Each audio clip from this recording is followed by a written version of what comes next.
Understanding. I can't stand that.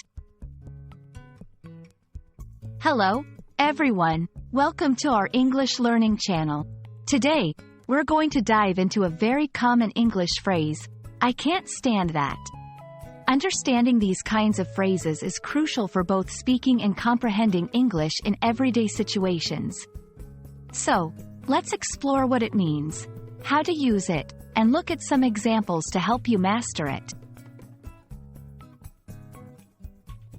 When someone says, I can't stand that, they're expressing a strong dislike or intolerance for something. It's a way to convey that something is really bothersome or annoying to them, and they find it difficult to accept or endure it. This phrase can refer to people, situations, behaviors, or objects. Using I can't stand that is straightforward. It's typically used in conversational English, in informal settings. Here are a few key points to remember. Context is key. The phrase is often used in casual conversations to express personal feelings. Be mindful of the tone. It's a strong statement, so your tone can affect how your message is received.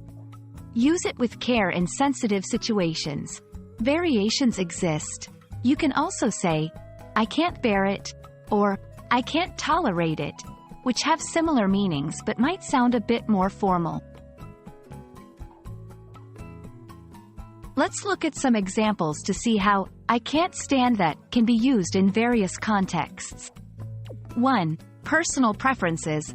I can't stand the taste of cilantro. This expresses a strong dislike for the flavor of cilantro. 2. Behaviors. I can't stand it when people are late. This shows intolerance for the behavior of being late. 3. Situations. I can't stand the heat in this room. This indicates a strong discomfort with the temperature in the room. To get comfortable with using I can't stand that, try to think of things you strongly dislike and practice making sentences. For example, I can't stand blank because blank. Filling in these blanks with your personal dislikes and reasons will help you internalize the phrase's use.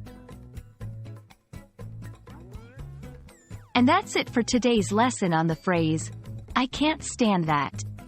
We hope this video helps you understand how to use this phrase effectively in your English conversations.